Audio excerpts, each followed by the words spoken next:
tayo sa West Avenue, sa BKB. Samahan niyo po ako dito. Ang daming chicks. Ako po ang inyong segment host, si Carby Salvador. Halika! So call me maybe. Hey, I just met you. And this is crazy. But here's my number. Makintab dyan sa likod ng camera. And all the other boys try to check. Hello! Ang sarap ng pagkain dito. Mainggit kayo dyan. Anyway, hi, Jeff and Larkin. Bakit nga pala BKB ang ating bar? Actually, BKB, galing siya dun sa laro na Dota, if you're familiar with the game. So, BKB means Black King's Bar. And since Tunog Bar, so yun yung naisip namin yung pangalan. Aside from food and drinks, we also cater to events. Actually, yun yung pinaka-goal namin eh. When we started out, we imagined a place where we could organize yun nga, events for indie music talaga. Kumaga, ang mind talaga namin, or ang heart namin, is actually for the promotion, for the support of indie music. Gusto namin when you go here, you're not just coming here to get drunk, di ba? To eat delicious food. Pero yung buong experience, yung musical experience, di ba? Yun. Open naman itong bar na to para sa iba't ibang klaseng event. Pwede bang debut o anong klase bang event? Well, in the past we had like Valentine's speed dating. Nagkaroon kami ng speed dating na Valentine's. Also, nagkaroon na rin kami ng birthday events dito. Actually, ilang birthday events na nagawa namin dito. We had 2 fashion shows. Believe it or not, nagkaroon kami ng fashion show dito, 2 beses na. Nagkaroon din kami ng ukay-ukay dyan sa labas. Ayan. So, actually, lahat ng klase ng events. Lahat. Anong tawag dito sa'yo? Ang tawag namin dyan is Fingers of Death. Still, ayon sa team ng Dota. Another term that we call it is Lumpiang May Sili. And how about this one? Ito naman. It's cheesy potatoes with a twist ng Dota potatoes. So, yun. Yes, the all-time favorite sisig. Pero dahil nga yung owners usually ang nagluluto niyan, so mas nagiging special siya. Usually, pag lumalabas yan sa kitchen, tapos dumaan sa mga tao, sumusunod yung mga ilong nila, tapos nagsisi-order na rin sila ng sisig. Maiba naman ako. Ito, ano itong mga cubes na ito? Hawakan mo, mag-co-host ka muna. That's what we call primal tofu split. Sweet and sour tofu na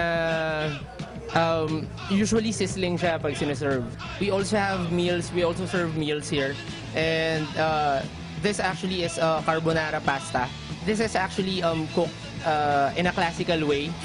Yung classical Italian na carbonara. Ito ang aming burger steak. Actually, usually sinaserve to with rice. Pero pwede mo rin siyang orderin as a separate na pulutan. Kung mga naglalaro kayo ng Dota, malalaman nyo to. Ito ang double damage. Kulay blue siya tulad nung sa double damage sa Dota. From the name, di ba? Double damage, doble ang tama niyan. Ano? Gawa na ba? Sige. Gawa na. Dapat ba tuloy-tuloy? Oo.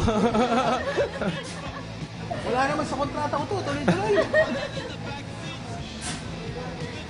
Actually, masarap siya. Masarap yung double damage eh. One of the favorites here, invisibility. That's it. Yeah. Masarap siya. Ito naman sa amin, illusion. Illusion. Bakit di marami akin? Cheers! Masarap siya. Mamaya, lasing na ako. Lagot ako sa office.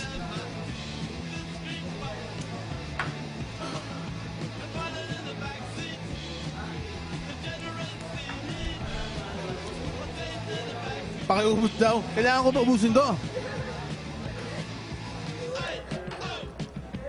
Pare, ano yung susunod natin iinumin? Ito. Ito yung tinatawag natin haze. Pampabilis. Pampabilis.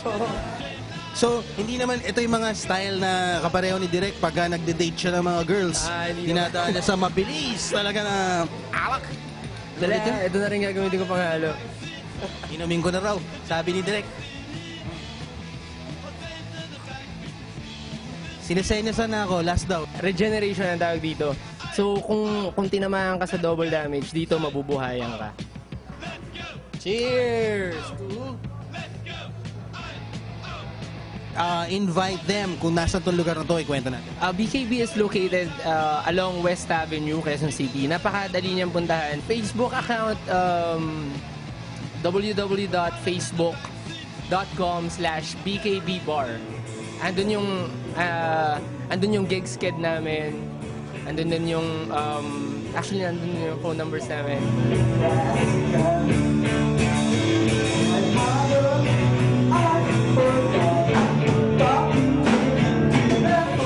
Pare, ikaw daw si Brando. Ikaw daw ang number 1 waiter ng BKB. Para ka tayong rakista. Kwento mo naman, anong meron dito? Daming chicks. Masarap yung pulutan dito sa bar. Sa madaming tao din. Banda malulupit. Ano bang meron ngayon? Parang ang daming tao ah. Actually, di ko alam kung anong event ngayon. Ano yung pagkakaiba nung bar na ito sa ibang bar na pinupuntahan ng mga kabataan niya? Bukod sa ang waiter, ganito, astig, ang ganda ng buko, pare. Di ko masasabi ko kung ano yung pinagkaiba ng bar sa ibang bar. Dito may core cage. May core cage? Di ba parang lahat ng bar naman may core cage? Hindi, joke lang. Joke lang pala yun. Akala ko naman meron talaga may core cage. Parang lahat naman pwede gawin dito eh. Lahat daw pwede gawin. Ayos dito, mga kaibigan. Huwag lang kayo papahuli. Huwag na daw magpapauli. Okay. Ay, nako, Brando, pare. Ibang klase ka talaga. Tara, tour mo kami sa mga chicks at saka sa... Sa mga...